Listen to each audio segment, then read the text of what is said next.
여러분 최근 인기에 방영되었던 선제업고 튀어라는 드라마 잘 아실 겁니다. 이 드라마는 인기 보컬인 유선재와 그의 팬 임솔의 사랑 이야기를 아주 판타지하게 그려놓은 드라마인데요. 임솔이 쓰는 유선재 팬카페 닉네임이 바로 선제업고 튀어입니다. 임솔과 유선재는 고등학교 동창이었는데요. 임솔은 유선재가 이렇게 유명한 스타가 될 줄 알았더라면 진작 업고 튀었을 텐데 라고 말을 합니다. 그러나 결국 둘은 드라마에서 과거와 미래를 회귀하면서 가슴 조이고 눈부신 사랑을 이루어내고야 말죠. 여러분 아마 이 OST 귀에 익숙할 겁니다. 그치지 않기를 바랬죠. 처음 그대 내게로 오던 그날에 잠시 동안 적시는 그런 비가 아니기를 바라는 마음으로 여러분 그 노래를 불러요. 여러분 얼마나 원더풀하지 않습니까? 저는 이 드라마의 제목의 힌트를 따서 오늘 설교 제목을 지혜 업고 튀어라는 제목을 제가 한번 정해봤습니다. 앞으로 작년 여름 수련회도요 요나 업고 튀어 여러분 기대하셔도 좋습니다. 여러분 지혜 있고 튄단 말이 얼마나 톡톡 튀는 언어입니까? 오늘 성경에 소개되는 지혜는 호크마 여성명사로 되어 있습니다. 잠언 5장과 7장에 음녀가 소개되고 있지 않습니까? 이와 대조적으로는 아주 지혜로운 정숙한 여자의 이미지를 우리에게 보여주고 있습니다. 먼저 지혜에는 몇 가지 특징이 있는데 첫째는 지혜의 선제성입니다. 지혜는 창세 전부터 존재했다는 거예요. 자, 잠언 8장 22절로 27절을 읽습니다. 같이 읽습니다. 시작. 여호와께서 그 조화의 시작 곧 태초에 일하시기 전에 나를 가지셨으며 만세전부터 태초부터 땅이 생기기 전부터 내가 세움을 받았나니 아직 바다가 생기지 아니하였고 큰 샘들이 있기 전에 내가 이미 났으며 산이 세워지기 전에 언덕이 생기기 전에 내가 이미 났으니 하나님이 아직 땅도 들도 세상 진토의 근원도 짓지 아니하셨을 때에라. 그가 하늘을 지으시며 궁창을 해면에 두르실 때에 내가 거기 있었고. 여러분 보십시오. 지혜는 만세 전부터 존재했고 땅과 하늘과 바다가 존재하기 전에 지혜가 존재했다고 말씀하고 있지 않습니까? 하나님께서 하늘을 지으시며 궁창을 지으실 때도 거기 있었다고 말씀하고 있습니다. 자, 지혜의 두 번째 특징이 있는데 지혜의 보편성을 말하고 있습니다. 지혜는 어디나 깔려 있다는 것이죠. 자, 잠언 8장 1절로 4절입니다. 같이 읽으실까요? 시작. 지혜가 부르지 아니하느냐 명철이 소리를 높이지 아니하느냐 그가 길가의 높은 곳과 내거리에 서며 성문 곁과 문 어기와 여러 출입하는 문에서 불러 이르되 사람들아 내가 너희를 부르며 내가 인자들에게 소리를 높이노라. 자, 잠언 7장에 있는 것처럼 음녀가 길가에서 막 사람을 호린다고 했잖아요. 어리석은 남자를 호린다고 했잖아요. 그런 것처럼 지혜도 길가의 높은 곳과 내거리에서 사람들에게 외친다는 겁니다. 뭐라고 외칠까요? 음녀의 길로 유혹되지 말고 지혜의 길로 돌아서라. 구하는 자에게 나는 다가가고 나 지혜는 찾아가는 자에게 내가 찾아갈 것이라고. 여러분 지혜가 어디서나 지금도 우리를 부르고 있다는 겁니다. 교회 입구에서도 저 반대편에서도 사방 저 모퉁이에서도 지혜가 우리를 찾고 있다는 거예요. 이게 지혜의 보편성이죠. 그런가 하면 세 번째로 지혜의 우선성을 말씀하고 있습니다. 지혜가 먼저라는 겁니다. 금보다 은보다 어떤 보화보다 지혜가 먼저라는 거예요. 저 잠언 8장 10절로 11절을 같이 보십니다. 시작. 너희가 은을 받지 말고 나의 훈계를 받으며 정금보다 지식을 얻으라. 대저 지혜는 진주보다 나음으로 원하는 모든 것을 이에 비교할 수 없음이니라. 또 잠언 8장 17절을 보실까요? 같이 읽습니다. 시작. 나를 사랑하는 자들이 나의 사랑을 입으며 나를 간절히 찾는 자가 나를 만날 것이니라. 또 잠언 8장 19절도 동일한 말씀을 하고 있습니다. 19절입니다. 시작. 내 열매는 금이나 정금보다 나으며 내 소득은 수는보다 나으니라. 여러분 보세요. 지혜는 정금보다 낫다는 것입니다. 은보다 낫다는 겁니다. 이 세상에 어떠한 보화보다 낫다는 것입니다. 자, 그런데 지혜는 아무에게나 오지 않는다는 겁니다. 간절히 찾고 찾는 자가 지혜를 만날 것이라고 합니다. 여러분, 이 지혜에는 뭐가 있느냐? 지혜 안에는 모든 부귀와 공명과 장수와 권력과 명예가 다 있다고 말씀하고 있습니다. 자, 잠언 8장 17절로 18절을 보시겠습니다. 시작. 나를 사랑하는 자들이 나의 사랑을 입으며 나를 간절히 찾는 자가 나를 만날 것이니라. 부귀가 내게 있고 장구한 재물과 공의도 그러하니라. 자, 여러분 보십시오. 그런가 하면은 지혜의 창의성입니다. 자, 지혜는 우리에게 창의력을 가져다 준다는 거요. 잠언 8장 12절입니다. 시작. 나 지혜는 명철로 주소를 삼으며 지식과 근신을 찾아온나니. 여러분 이게 무슨 말입니까? 지혜는 한마디로 말해서 창의력을 갖다 준다는 거, 우리에게 창의성을 갖다 준다는 것입니다. 틀에 박힌 고정관념을 박살내버리고 끊임없이 창의적인 생각을 하게 한다는 거예요. 지혜와 지식과 분별력을 갖다 준다는 것이죠. 자, 그러므로 지혜를 얻고 튀어내는 삶을 사는 사람은 항상 틀에 박힌 생각을 완전히 깨버리고 맙니다. 고정관념을 박살내며 살아갑니다. 뻔한 생각을 하지 않습니다. 언제나 끝없이 창의적인 생각을 가지고 창의적인 삶을 살아가려고 애를 쓰는 거예요. 왜냐하면 언제나 지혜는 지식과 분별력을 가져다 주기 때문에 그렇다는 것입니다. 야마나카 신야왕 마스카와 토시히데가 쓴 새로운 발상의 비밀이라고 하는 책이 있습니다. 이 책은 노벨 수상자 두 분이 만나서 나눈 대담집인데요. 한 분은 2012년 노벨 생리의학상을 받은 야마나카 신야이고요. 또 한 사람은 2008년에 노벨 물리학상을 받은 미스카와 토시히데라고 하는 사람입니다. 이 책의 중심 주제가 뭔 줄 아십니까? 세상을 뒤바꾼 창조성은 틀에 박힌 생각을 누가 깨느냐, 누가 그것을 박살내느냐, 이것이 관건이라는 것입니다. 자, 그러면 위대한 생각은 어디에서 오느냐? 틀에 박힌 생각을 누가 먼저 깨느냐, 여기에서 나온다는 것입니다. 남이 머뭇거릴 때 벽에 부딪히더라도 시도하라. 벽에 부딪히더라도 시도하라. 거기서 창의적인 생각이 나온다는 것입니다. 여러분, 창의성이 이렇게 중요한 거예요. 근데 이 창의성은 어디서 나오느냐? 바로 위즈덤, 지혜에서, 호크마에서 나온다는 것입니다. 그러므로 여러분, 하나님 안에 있는 지혜를 사모하시기를 바랍니다. 지혜는 언제나 우리에게 창의력을 갖다가 주기 때문이죠. 여러분 언제나 하나님의 지혜를 사모하시기를 바랍니다. 금보다, 은보다, 돈보다, 부귀보다, 명예보다 더 귀한 하나님의 지혜를 사모하시기를 바랍니다. 세계 미래보고서 2021이라고 하는 미래 예측에 관한 책이 있습니다. 이 책은 전 세계 66개국 4,500여 명의 전문가와 학자, 기업인이 진단한 정치, 경제, 사회의 대변혁을 예측하는 책입니다. 이 책에 보면 이런 얘기가 나옵니다. 지난 2000년은 모두 잊어라. 제4차 산업혁명은 예고편에 불과하다. 앞으로는 100배 더 예측 불가능한 5차 산업혁명 시대가 오게 될 것이다. 자, 여러분, 5차 산업의 혁명의 트렌드를 이 책에서는 뭐라고 제시한 줄 아십니까? 우주 개발 경쟁, 로봇과의 동거, 인공지능 메타버스, 노화의 점진적 극복, 사람이 이제 잘 안 죽는다는 거예요. 기후위기 대응, ESG 경영 등을 말합니다. 그런데 그때도 여전히 중요한 것이 뭐라고 하느냐? 여러분, 이 책은 서슴없이 말합니다. 바로 5차 산업혁명이 와도 우리에게 가장 중요한 것은 바로 지혜이고 창의성이라고 하는 것입니다. 아무리 5차 산업혁명 시대가 와도 AI가 따라가지 못하는 것은 뭐냐? 생각의 힘, 창의력이라는 것입니다.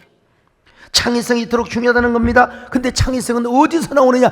지혜에서 나온다는 겁니다. 여러분, 상상력 어디서 나옵니까? 지혜에서 나와요. 그래서 오늘 본문에 보니까 지혜는 창의적 사고를 가져다 준다고 이렇게 말씀하고 있지 않습니까? 자, 잠언 8장 12절을 보실까요? 시작. 나 지혜는 명철로 주소를 삼으며 지식과 근신을 찾아온나니. 자, 그런데 여러분, 이 지혜는 어디서 외친다는 겁니까? 바로 길거리, 시장, 마켓, 이마트 할 것 없이 모든 모퉁이 성읍 위에서 외친다는 겁니다. 누구든지 나를 찾는 자는 내가 그를 만나줄 것이다. 누구든지 나를 사모하는 자는 내가 그에게 찾아갈 것이라고. 야, 얼마나 기가 막힌 얘기입니까? 잠언 8장 17절입니다. 시작. 나를 사랑하는 자들이 나의 사랑을 입으며 나를 간절히 찾는 자가 나를 만날 것이니. 보세요, 여러분요. 지혜를 찾는 자는 구하는 자에게 지혜가 다가간다는 겁니다. 사랑하는 여러분, 그러므로 앞으로는요, 이 시간부터 먼저 지혜를 구하시기를 바랍니다. 정금보다 귀한 지혜, 여러분 그 어떠한 명예 권력보다 귀한 지혜, 여러분 또 뭡니까? 그 어떠한 물질보다도 부귀 공명보다도 귀한 지혜, 이 지혜를 사모하고 찾으시기를 바랍니다. 이것이 나의 지혜이라고. 세상은 알 수 없는 하나님의 선물, 이것이 지혜이라오. 하나님의 기뻐하시는 하나님이 주시는 지혜가 오늘 여러분 우리의 것이 되시기를 주의 이름으로 축원합니다. 저 이런 거 생각하면요, 제가 지금까지 우리 교회에서 행하여 왔던 18년 동안 해왔던 참년용사 보행사를 이야기하지 않을 수가 없습니다. 2007년 로스앤젤레스에서 한 노병과의 만남이 이렇게 큰 행사가 될 줄을 저도 미처 알지 못했습니다. 아니, 그분이 마틴 루터킹 전야제에서 You are from Seoul, Korea? 저에게 물어봐서 yes 했더니 떠듬떠듬 한국말을 하는 거예요. 그러면서 자기가 맞은 그 허리춤의 총상의 상흔을 보여주면서, 나는 내가 6.25 때 동두천, 수원, 평택 얘기를 하면서 내가 우리 대한민국을 위해서 싸워준 참전용사인데, 나는 대한민국이 눈부신 발전을 보고 싶지만 누군가가 나를 초청해 주지 않는다고. 그러면서 아리랑 아라리요 서투른 노래를 부르는데, 여러분 제가 격한 감정을 갖고 땅바닥에 엎드려 큰절을 하였습니다. 이거 사진 찍어놓으면 100만 원짜리였는데 제가 뒤 집사람이 따라갔지만 순간에 포착을 잡지를 못했어요. 제가 어르신 모시겠습니다 하고 인사를 드렸습니다. 한 30명 더 된 명 오실 줄 알았는데 세상에 40명이 넘는 사람들이 오시게 되었습니다. 그때는 단순한 보훈의 차원에서 시작하는 것이죠. 그런데 이분들이 미국으로 돌아가서 엄청난 피드백을 보이는 거예요. 그렇지 않아도 친한파인데 극렬한 친한파, 우리 한국의 마치 명예대사인 것처럼 행동을 하는 것입니다. 이런 일을 하다 보니까 이런 깨달음이 왔습니다.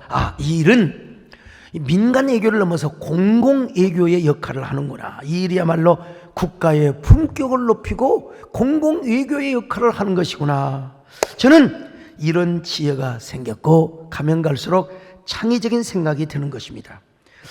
여러분, 2011년도 독도 영유권 분쟁 사건을 아시죠? 여러분, 독도는 원래 우리 땅입니다. 원래가 우리 땅인데 일본에서 시비를 걸어온 것이죠. 영유권 분쟁을 일으켜 왔어요. 그런데 그때 우리 교회에 초청을 받은 참전용사들이 백악관에 항의 서한을 보내고 막 항의 방문을 하면서 부시 대통령으로 하여금 우리 대한민국의 독도의 실효적 지배를 인정하도록 압박을 냈던 것입니다. 여러분, 물론 그때 우리 이명박 대통령께서 외교적인 노력을 많이 하셨을 겁니다. 그리고 외교부와 미국 대사관에서 많은 노력을 하셨겠죠. 그런데 우리 교회에서 참전용사 초청을 받은 분들이 이런 얘기를 함으로써 마침내 부시로 하여금 독도가 대한민국 땅이다, 대한민국의 실효적 지배를 국제사회에다가 선언을 하게 된 것입니다. 여러분, 사실 얼마나 감사한 얘기입니까? 우리 교회도 한 10여 년 정도 됐을 때 이제 이 정도면 됐다, 민간교회로서 이 정도면 훌륭한 일을 했다, 이런 의견이 나오기도 했습니다. 특별히 우리 정권사님, 또 우리 집사람이 얼마나 내부에서 저에게 그런 지적을 했겠습니까?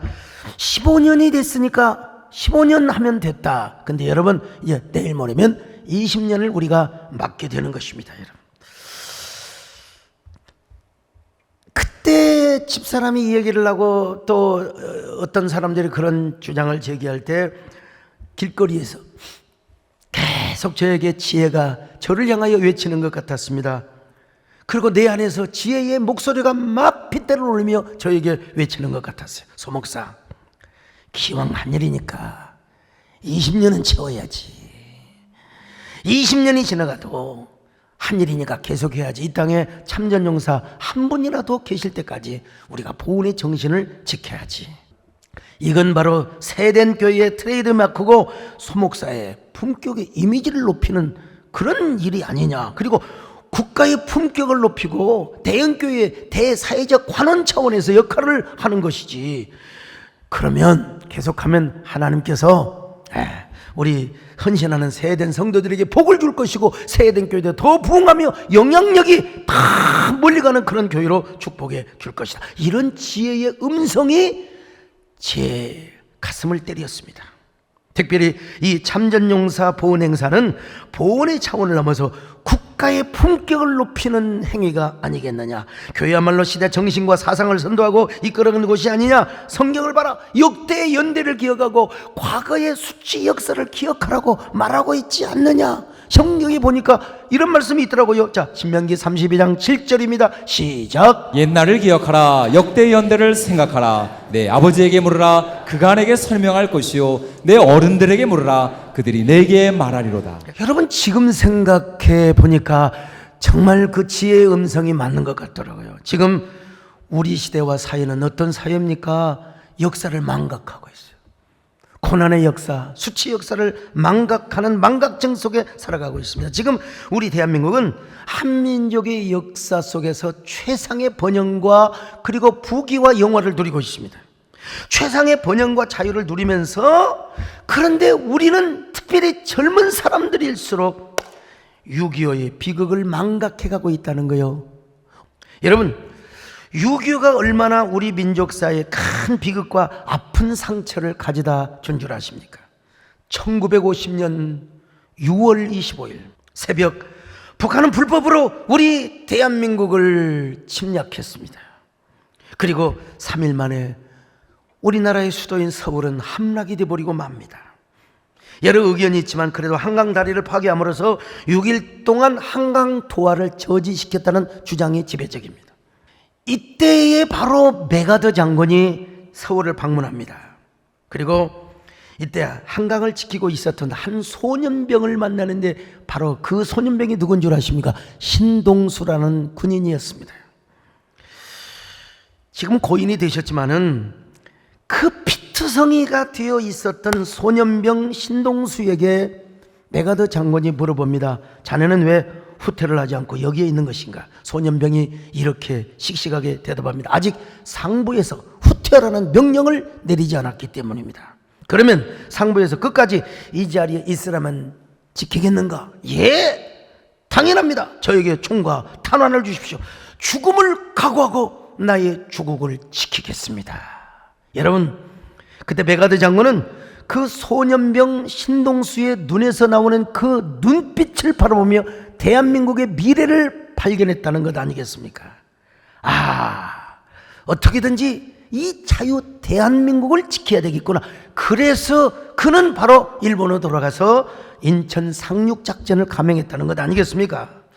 그런데 이 불행하게도 인천 상륙작전이 있기 전에 북한군이 한강 다리를 다시 복구해요. 그래가지고 남쪽으로 계속 쫓아오는 것입니다. 그래서 우리 국군은 계속 후퇴할 수밖에 없죠. 이때를 배경으로 한 노래가 바로 그 유명한 6.25라고 하는 노래입니다. 여러분, 잊으랴 어찌 우리 그날을 북한의 군사들이 짓밟아오던 나를. 여러분, 이런 노래 쭉 아시잖아요. 다 부를 수는 없지만. 그러다가 이제 남쪽으로 계속 밀려가지고 8월달이 되어서는 낙동강까지 밀려왔습니다. 여러분, 그 낙동강 벨트를 누가 지킨 줄 아십니까? 그 유명한 백선엽 장군이 지켰습니다. 죽기를 각오하고 그때 한 말씀이 유명하죠. 부하들에게 만약에 내가 후퇴를 한다면 너희들이 나를 쏘아라. 여러분, 그렇게 해서 낙동강을 간신히 지키고 있을 때에 최초 한미연합작전을 하여 용단으로 북한군 기지를 막 폭격을 합니다. 여러분, 그 배경에는 이런 일이 있었다고 하지 않습니까? 인천 상륙작전은 조수간만의 차가 너무나 심해서 성공할 확률이 몇 프로가 되지 않았다는 것입니다. 그리고 오키나와 공항에서 비행기가 떠야 되는데 안개가 너무 자욱해가지고 비행기가 뜰 수가 없었던 겁니다. 그때 이승만 대통령이 부산 초량교에서 300여 명의 목사님과 장로님들을 모아놓고 여러분 이렇게 간절하게 기도했다고 하지 않습니까? 이 장면을 우리 성우이신 기현호 장로님께서 한번 묘사를 해주시겠습니다. 오 하나님, 메가더 장군이 이끄는 연합군의 인천 상륙 작전이 성공을 하게 하시고 오키나와의 안개가 쾌청하게 거치게 해 주시옵소서. 이 나라, 이 민족을 버리지 마시고 긍휼을 베풀어 주시옵소서. 자, 여러분 박수 한번 해주시면 좋겠습니다. 할렐루야. 우리 기현호 장로님 감사드립니다. 마침내 오키나와 공항에서 비행기가 떠서 한미 연합군이 막 용단 폭격을 하게 됩니다. 그리고 인천 상륙작전이 성공하게 됩니다. 그리하여 다시 북으로 계속해서 공격을 하죠. 이때의 상황을 배경으로 한 노래가 여러분 있습니다. 그 유명한 전우야 잘 자라 라고 하는 노래지요. 여러분 아시잖아요. 전우의 시체를 넘고 넘어 앞으로 낙동강아 차리거라 우리는 전진한다. 원한이야 피에 맺힌 적군을 못 지르고서 꽃잎처럼 떨어져간 전우야 잘 자라. 이렇게 여러분 이런 노래들이 바로 이런 배경에서 나왔다는 사실을 제가 여러분에게 지금 밝히는데요. 서울이 수복이 되자 부산으로 피난을 갔던 사람들이 서울로 다시 상경을 하게 되죠. 판자촌에서 눈이 맞아서 사랑하고 사랑을 고백했던 연인들이 헤어져야 해요. 그래서 잘 있어요, 잘 가세요. 여러분 그 유명한 이별의 부산 정거장이라고 하는 노래가 그때 나오게 된 것입니다. 여러분 아마 모르는 사람 없을 거예요. 보슬비가 소리도 없이 이별 슬픈 부산 정거장 잘 있어요. 뭐 계속 부르기가 좀 많은데요. 눈물의 기적이 옵니다. 언뜻 들으면 이런 노래가 굉장히 막 경쾌한 노래처럼 들릴지 모르겠어요. 그러나 아닙니다. 사랑하는 사람들이 헤어지는 너무나 슬픈 가슴 아픈 노래라는 겁니다. 그래서 막 후렴이 이렇게 끝나잖아요. 경상도 사투리에 아가씨가 슬피우네 이별의 부산 정거장. 근데 이제 서울이 수복이 됐는데 인민군들이 그냥 순수하게 돌아가질 않아요. 순순히 돌아가질 않아요. 죄 없는 우리 남자들, 특별히 막 지성인들을 막 그냥 납북을 시키는 거예요. 강제로. 여인들은 어떻게 할 수가 없습니다. 총뿌리 앞에서 철사줄이 꽁꽁 매여 묶여가지고 끌려가는 저 남편을 바라보면서 여러분 그 아픔의 노래를 부르는 그 노래가 여러분 우리 시대의 아픔의 역사를 노래하는 노래가 그 유명한 단장의 미아리 고개라고 하는 겁니다. 여러분 당신은 철사줄로 두 손 꽁꽁 묶인 채로 뒤돌아보고 또 돌아보고 맨발로 절며 끌려가신 이곡에요 한마는 미아리 고개. 여러분 대중가요 부른다고 뭐라고 하지 마세요. 우리 민족이 지금 아픈 역사를 다시 한번 노래와 함께 조명을 하고 있는 것입니다.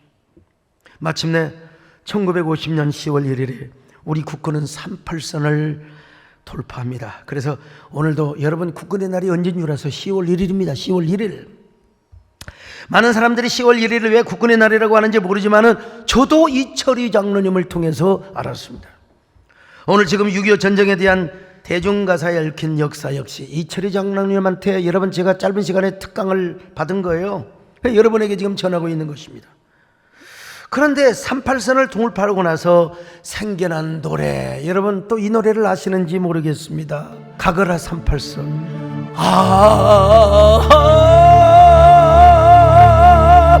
산이 막혀 못 오신가요?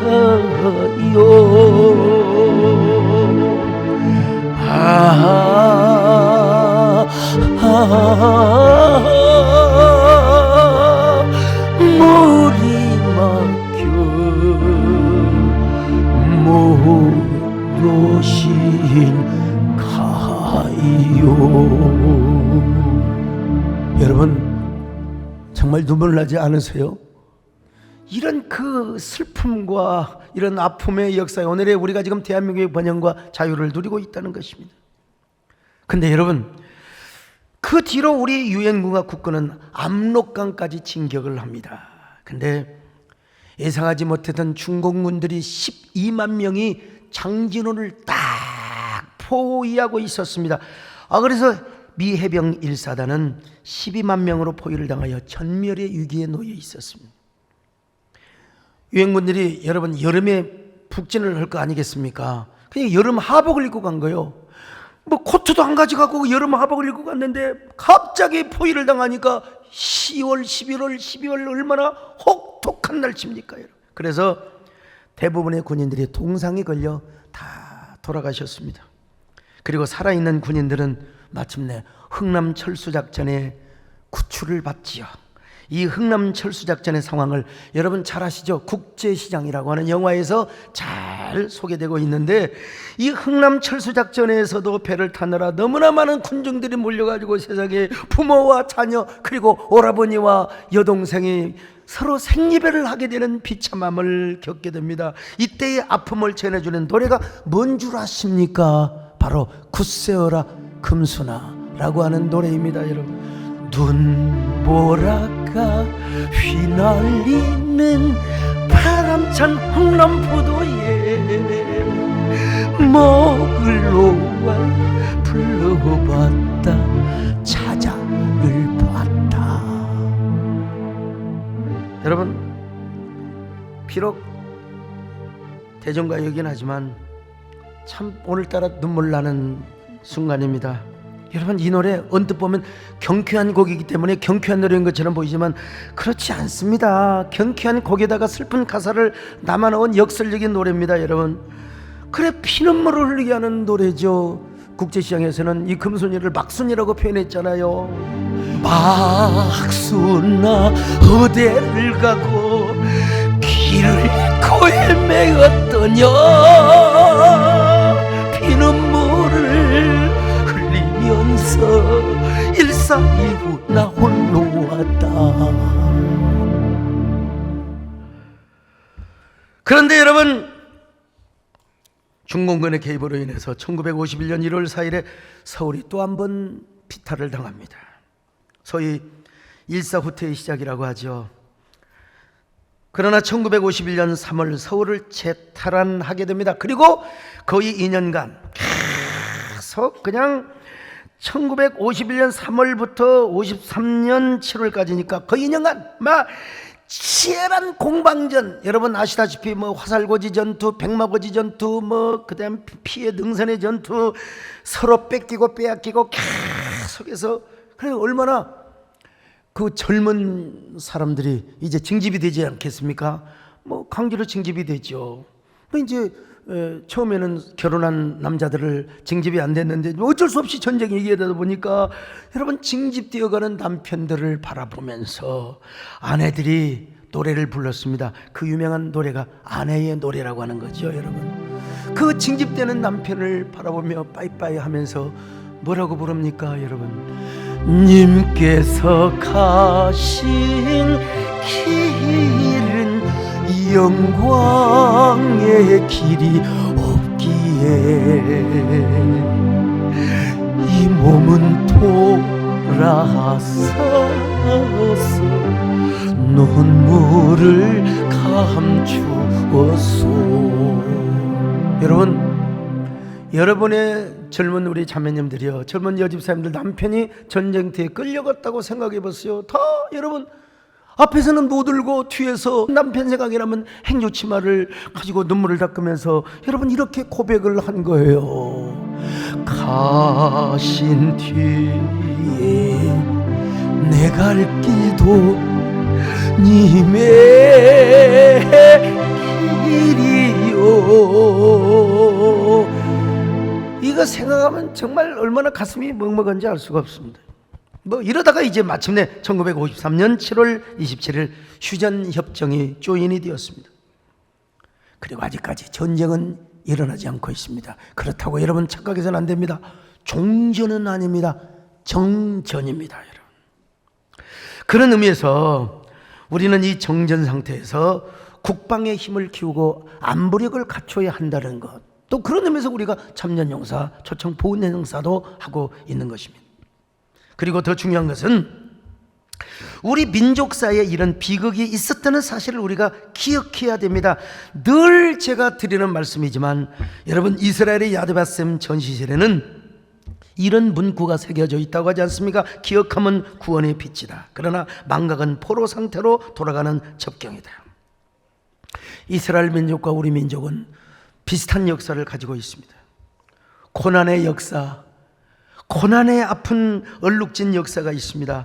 이스라엘이나 지금이나 우리가 누리고 있는 이 자유와 번영은 과거의 눈물진 그 뼈아픈 역사의 기반 위에 서 있다는 사실을 우리가 기억해야 됩니다. 특별히 우리는 아픔의 역사를 기억할 뿐만 아니라 6.25 때 참전했던 용사들의 희생을 우리는 기억해야 됩니다. 그런 의미에서 우리 교회는 그분들에 대해서 보훈 행사를 하고 있는 것입니다. 이거야말로 뭡니까? 보훈의 정신을 함양할 뿐만 아니라 교회의 격을 높이는 것이고 교회의 이미지 상승 효과를 높일 뿐만 아니라 여러분 국가의 품격을 높이는 일이 아닐 수가 없지요. 어떤 분이 저에게 전화해서 이런 표현을 하더라고요. 새 에덴교회 참전용사 행사야말로 그야말로 거룩한 일탈, 창의적 긍정적 일탈이라고 말이죠. 먼저 교회는 예배해야 합니다. 또 우리 하나님을 섬기고 교회를 세우고 영혼을 구원하는데 앞장서야죠. 동시에 시대의 정신과 사상을 이끌어가고 선도하는 교회, 그러면서 전쟁을 막고 자유와 평화를 지키기 위한 이 거룩한 일탈형이 여러분 품격 있는 행동을 해왔다는 것입니다. 참 멋있는 표현이죠. 저는 그런 의미에서 18년 동안 우리 이 일을 준비해 오시고 진행해 오셨던 우리 김종대 장로님께 격려의 박수를 보내드리고 싶습니다. 우리 장로님께 여러분 박수 한번 해주시면 고맙겠습니다. 제가 지지난주 화요일날 아침 TV조선 뉴스페러에 잠시 출연을 했는데요, TV조선 앵커가 이런 얘기를 물어보더라고요. 왜 하필이면 교회가 이런 일을 하느냐고요. 제가 이렇게 답했습니다. 교회가 여러 가지 일을 해야 되지만 그러나 그 중에 하나가 시대 정신을 촉발시키고 시대 정신을 이끌어가는 거라고 그랬어요. 옛날에는 예수 믿는 것이 나라 사랑하는 것이고 그리고 하나님을 믿는 것이, 하나님을 섬기는 것이 애국하는 거라고 가르쳤는데, 그런 일원에서 우리가 이런 일을 하고 있다고 하니까 끄덕끄덕하며 대답을 하시더라고요. 제가 가만히 생각해 보니까 1, 2년도 아니고 18년 동안 이런 일을 하는 것은 하나님께서 저에게 주신 창의적 아이디어였고 영감 그리고 지혜였기 때문이라고 고백하고 싶습니다. 여러분, 그리고 여기에는 여러분의 눈물 나는 헌신이 있었기 때문에 가능한 일이었습니다. 어느 교계 기자가 이렇게 글을 썼더라고요. 이 세덴교회 참전용사 초청 보훈 행사는 돈으로 환산할 수 없는 엄청나게 기독교 광고 효과를 내어주었다고 그렇게 기사를 썼어요. 왜냐하면 이런 뉴스가 주요 일간지에 도배를 해다시피 했거든요. 주요 일간지뿐만 아니라 수십 곳의 인터넷 매체를 통해서 전달이 되었어요. 특별히 이러한 위대한 어느 세계 어느 교회도 하지 못하는 이러한 이 역사, 이런 사역, 대기업이나 유명 사회단체가 아닌 일개 단일교회가 이런 일을 해냈다고 하는 이런 놀라움과 흥분을 감추지 못하겠다고 그는 여러분 글을 썼습니다. 아무도 신경 쓰지 않았던 잊혀진 과거의 용사들을 오늘날 우리 모두가 만끽하는 뭐라고 할까요? 평화의 영웅으로 부활시킨 세덴교회 헌신이야말로 너무너무 높이 평가한다고 그렇게 쓴 기사를 보면서 참 제가 너무나 감사해서요, 이 교회에 대한 신뢰 부재와 기독교에 대한 부정적 이미지를 변화시키는 엄청난 이미지 상승 효과를 발휘했다고 그렇게 기사를 썼어요. 제가 너무나 고마워서 그 기자에게 전화해서 정말 너무나 고맙다. 보통 이 보도, 보통 기사는 객관적인 그런 그 사실만 보도하거든요. 근데 이 기자, 차진태 기자께서는 뭐라고 했느냐, 뭐 해석학적인 의미를 부여해 가지고 뭐 자기의 나름대로 글을 썼어요. 제가 너무 고마워서 전화를 드려서 감사하다고 인사를 했습니다만은, 아무튼 우리 모두는 하나님이 주신 지혜를 얻고 톡톡 튀는 18년의 삶을 살아왔습니다. 그리고 마침내 여러분, 금요일에는 달라스에서 귀한 행사를 잘 마치게 되었고, 노병들이 눈물을 흘리며, 그리고 그 가족들이 와서 눈물을 흘리는 모습을 보면서 이 일을 하기를 너무나 잘했구나, 너무나 지혜를 얻고 톡톡 치는 행사를 해왔구나. As an elected official of the city of Arlington, we get to manage a lot of events, and this is the most beautiful event I've ever been to. Yeah. So thank you so much for bringing this to Arlington and being a part of this. So God bless you all and bless you. 여러분, 다음 주일 저녁은 국내 참전 용사들을 모시고 보은 음악회를 합니다. 그냥 보은 음악회가 아니라요, 오늘 설교를 듣고 다음 주에 여러분 저녁에 오시면 우리 역사가 그랬구나, 담임 목사가 지난주에 눈물을 훔치면서 이런 설교를 하는 이유가 바로 여기에 있었구나, 아마 자부심이 생기고 보람과 가치를 느끼게 될 것입니다. 아무튼 우리 교회는 하나님이 주신 지혜를 얻고 톡톡 튀는 삶을 살아왔습니다. 앞으로도 저와 여러분은 하나님이 주신 지혜를 얻고 톡톡 튀는 삶을 살 수 있기를 바랍니다. 6.25 참전용사 보훈행사뿐만 아니라 앞으로도 여러분이 하나님이 주신 지혜를 얻고 톡톡 튀며 날아가는 삶을 살아가시기를 바랍니다. 그런데 오늘 성경에 보니까 하나님이 주신 지혜는 보편적이라고 그랬어요. 보편적이요. 그리고 이 지혜는 보편적이지만 누구든지 찾고 구하고 두드리고 애걸 복걸하는 사람에게 이 지혜가 만나준다는 것입니다. 그리고 이 지혜는 우리에게 와서 어떤 역할을 하느냐, 창의력을 주고 창의성을 주고 우리에게 분별력과 지식과 가치 판단을 할 수 있게 만든다는 것입니다. 그래서 오늘 우리는 여러분 이 지혜를 사모해야 됩니다. 이 지혜를 다시 찾고 찾아야 합니다. 다시 한번 잠언 8장 11절을 보시겠습니다. 시작. 나를 사랑하는 자들이 나의 사랑을 입으며 나를 간절히 찾는 자가 나를 만날 것이니라. 여러분, 여기서 지혜는 곧 그리스도 예수라고 보셔도 되고, 뭐 하나님 안에 있는 지혜이니까 여러분 하나님뿐만 아니라 하나님의 지혜도, 예수 그리스도의 지혜도, 하나님의 말씀도 찾고 찾는 자에게 임하게 된다는 것입니다. 오늘 여러분, 우리 지혜가 왜 이 지혜를 찾는 것입니까? 지혜 안에 모든 부하가 다 있어요. 모든 권력, 힘, 부귀, 영광, 물질 다 있습니다. 거기에다가 여러분 그 지혜 속에는 창의력이 있습니다. 창의성이 있어요. 지혜는 우리에게 엄청난 영감과 창의적 감동을 가져다 주기 때문입니다. 뿐만 아니라 우리는 이 지혜가 있을 때 이 지혜를 얻고 톡톡 튀는 삶을 살아갈 수가 있습니다. 그러므로 여러분 모두 하나님의 주신 지혜를 얻고 톡톡 튀는 삶을 사시기를 바랍니다. 여러분 어찌 톡톡 튀는 삶뿐이겠습니까? 하나님의 지혜를 얻고 날아가시기를 바랍니다. 독수리처럼 비상하시기를 바랍니다. 웅비하시기를 바랍니다. 여러분 언제나 장엄하게 날아가시기를 바랍니다. 그럴 때 여러분 언제나 갓생의 삶에서 승리하는 삶을 살고 승자로 남게 될 것입니다. 우리가 이 세상에서 가장 잘한 일은 주님을 업고, 아니 주님을 우리가 주님의 등에 업히고 우리가 튀는 삶을 사는 겁니다. 날아가는 삶을 살아가는 것입니다. 언제나 여러분, 우리가 이 세상에서 가장 복된 일은 무엇입니까? 내가 예수님을 주로 모시고 그 지혜를 얻고 튀는 삶을 사는 겁니다. 여러분 모두 이런 주인공이 되시기를 바랍니다. 나의 평생에 가장 복된 일은 내가 예수님을 만난 것이라.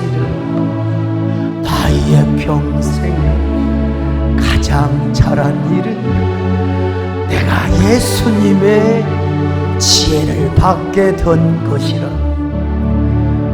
나는 주를 섬기는 것에 후회가 없습니다.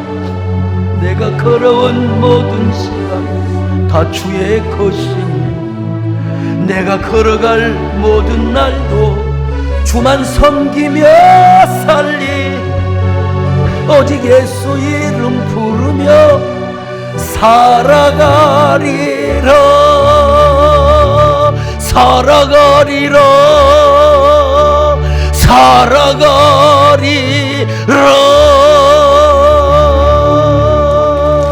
여러분 가슴에 손을 얹고 기도하는 시간을 갖겠습니다. 하나님, 우리가 주님의 지혜가 얼마나 소중하다는 사실을 이제 깨닫습니다. 얼마나 하나님의 지혜를 사모하며 지혜를 얻고 달리는 삶을 우리가 원해야 할 것인가를 다시 깨달았습니다. 우리는 혹시라도 어리석은 삶을 살아왔지는 않았는지요? 어리석음에 편성해 왔지는 않았는지요? 이제부터 지혜를 얻고 튀게 하여 주옵소서. 우리 교회가 지금까지 18년 동안 이 일을 잘해왔습니다. 다음 주에는 이제 보온 음악회도 하게 될 것입니다. 한국교회가 주목하고, 아니 불신 모든 언론들도 주목을 하고 있는 때입니다. 하나님, 우리가 지혜를 얻고 튀게 하여 주옵소서. 지혜를 얻고 달려가게 하여 주옵소서. 지혜와 함께 날아가게 하여 주옵소서. 우리가 귀하게 계속해서 쓰임받는 린치핀, 아니 코너스톤이 되게 하여 주옵소서. 작은 조약돌이 아니라 모퉁이 돌로 쓰임받게 하여 주시옵소서. 예수님의 이름으로 기도드리옵나이다. 아멘.